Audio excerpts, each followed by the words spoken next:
part of the 20 Questions for Jeremy series. I'm going to read it off to you. I just got the question, I haven't seen it yet. So question 1, what is the first big argument you remember having with a parent?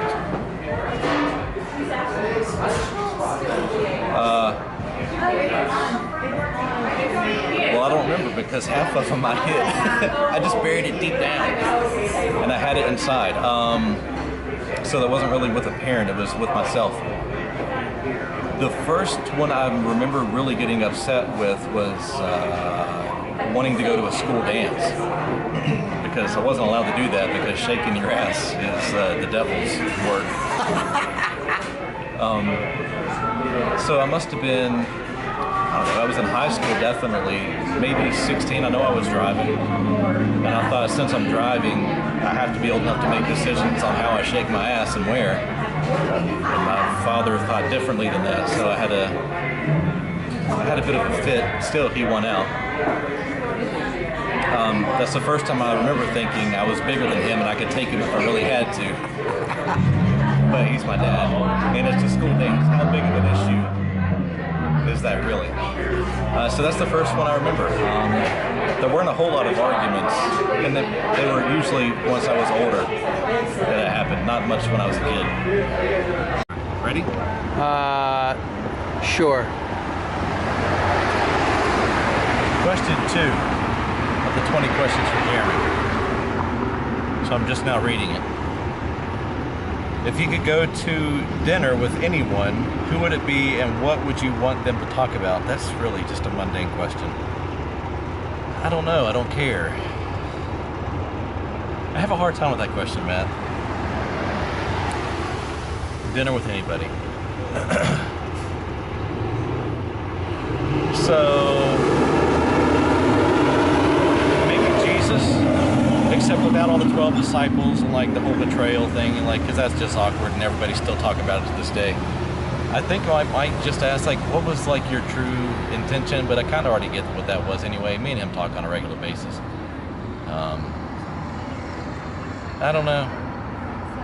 I think we over-amplified and I think we misconstrued a lot of stuff. I just want to get the finite details. That's about it.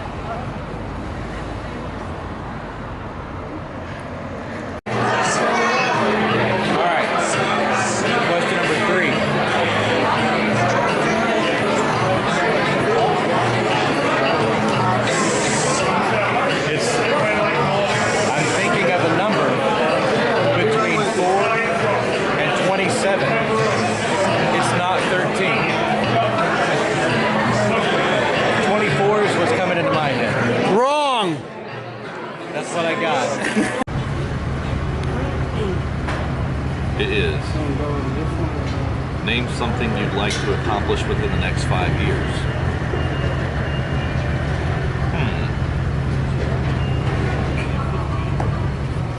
I don't know. Life is so perfect, like why would I change anything? I just go with the flow. I'm on a lazy river, just sitting in my inner tube. Just going along and enjoying things. I don't know. I would like to get more active, involved in more like fun hobbies or other interests, but nothing grandiose. Just pretty mundane.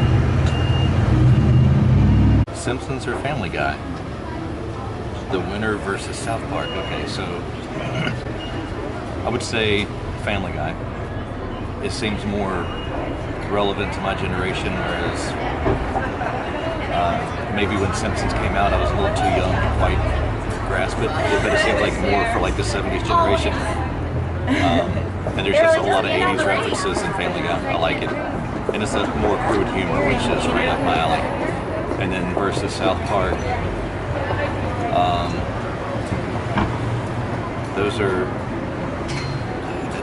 those are really close together. It's hard to say. Maybe South Park for the more crude things, the way they throw them in your face. I kind of enjoy that. But yeah, so probably South Park. All right, if you were embarrassed, what embarrasses you most often? So Matt, he embarrasses me. But it's in a good way, because I don't like drawing a lot of attention to myself. And we could be walking down the street and Matt would just scream and holler and yell and have a great old time. And I'm looking around like, who's looking at us and are they judging me? I don't know why, it makes me uncomfortable. So drawing unnecessary attention to myself has embarrassed me most of my life. I'm getting better with it. But every now and again it still catches me off guard. I duck and cover.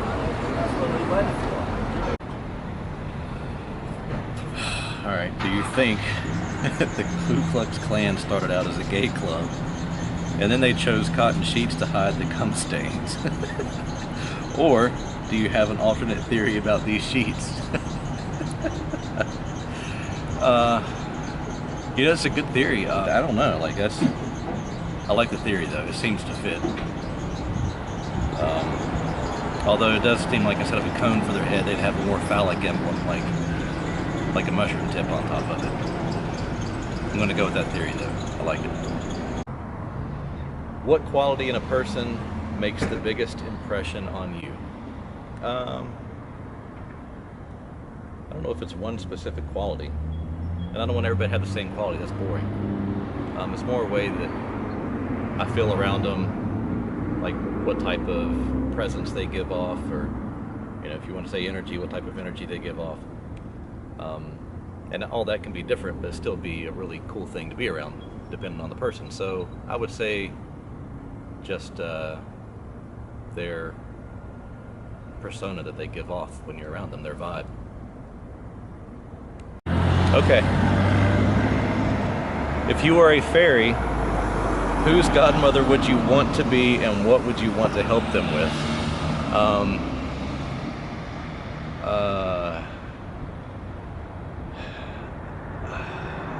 I don't know. Who I could. It stumps me. I don't know. I don't have that much imagination. To make something up. Whose godmother would I want to be? Fairy godmother. Donald Trump's, maybe, because that could be really fun. It's already fun, but just think about, like, with his no filter, how much fun that I could have. Like, I wouldn't be the moral compass here at all. I would just be like, you know what, I can whisper this in his ear and he's totally going to do it. So maybe that route. I don't think I could be, I would totally not be a good fairy godmother, because I would just be playing pranks for my own humor. So I think it might be him. Alright. So this one is your favorite performer, your favorite superhero.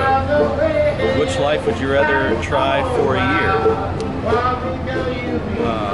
So my favorite performer. Wow.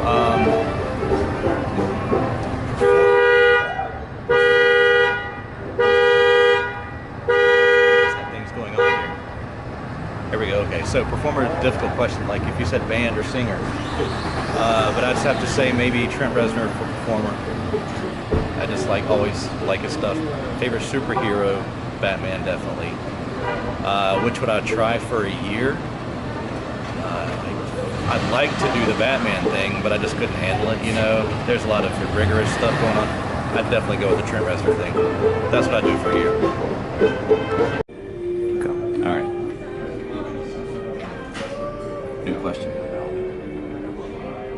You've been covered with honey just before your wife lets a hungry wild bear out of its cage. Do you forgive Shannon's senseless betrayal and run, or do you grab Shannon and hold her between yourself and the bear?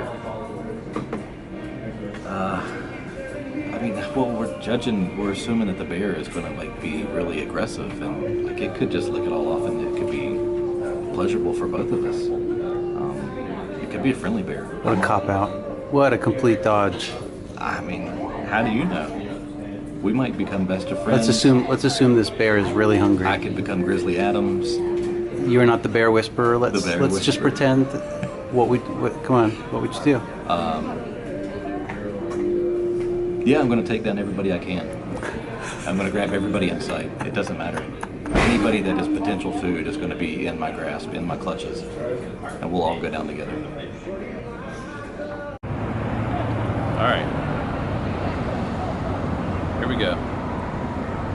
having a ritzy party, what suggestions do you have? Booze, because those are always fun. But it has to be like glamorous. Because when I think ritzy party, I think like an elegant party. This probably don't coincide, but in my head, that's what I think. So, knock off champagne that people can act like is really tasty, but not really. And if people are drinking probably plastic flute glasses, because you know you don't want to clean up the glass. Some whiz bangs, you know, go to the party store, because that's not really elegant, but it keeps people from being too pretentious. And then maybe a game of Twister, just to like really like ring out everything at the end, send everybody off on that. That's what I'd go for. All right. So the first thing is just listen for whatever sounds you can hear in the video. They seem to follow us. And here's the question. I lied about the ritzy party. It's a nudist gathering that will likely become an orgy. Do you want to keep your suggestion, or would you like to change it? No, actually I think it's perfect. Keep the Twister thing, because that's where the whole thing starts, I guess. The plastic flutes are perfect, I guess, because, you know, again, no glass involved here. Yeah, and the alcohol's right in there with all of it. I think that's ritzy party / orgy. Either way, you're not going to go wrong with those. Doing the whiz bangs. That's just really going to cause a lot of sphincters to pucker up. So I think that's a perfect thing. All right. If you could be filmed anywhere in the world talking about the meaning of life, where would it be? Well, so there's a lot of places I haven't been to that I really want to go to, but. Alright, so places I've been to, how about I answer it that way? It had to be Scotland, somewhere in the Highlands of Scotland, because it just felt really, really good and comfortable being there, and like it just, there's this connection that I had. So I had some of those meaning of life moments like in my head when I was there, so that'd be one place. Places I haven't been to, I'd really, really like to go to Patagonia. I think that'd be another one of those places where you couldn't help but just feel inspired, and like a lot of really deep, meaningful places. So that'd be a cool place to go to. And that's it, man. Stop paying attention. But let's do it anyway. That's what I've been thinking for a while. Ready? All right, people, we're reading the question. Yeah. What is your favorite feature that distinguishes who you are? Wow. I've got so many great features, it's hard to pick. So, the thing I like, maybe this is not it. I feel like there's a warmth to me that maybe draws people in. Maybe I'm way off base on that. You could say, this guy's an asshole. He's totally off base. But I feel like there's a part of that that I have, like an energy that I have that helps make people comfortable, and to be honest, people overshare with me all the time, which is kind of fun and entertaining, and sometimes not so much, but I kind of like it also. There's an energy that people are drawn to. I'd say that's it. All right. All right.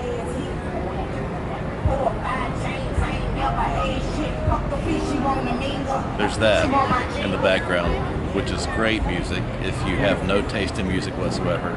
Let's get to the question, shall we? 3 music artists likely to be in your top 10 playlist. All right. So, Trent Reznor, because I kind of am a big dork on him. Anything by Maynard from Tool, which is what most people know him by. Maynard, Trent Reznor, and what's the other artist? Let's go Josh Homme, because he really does it for me. So what's Josh, he from? Queens of the Stone Age is the thing that most people know him by. Josh Homme, Trent Reznor, and Maynard.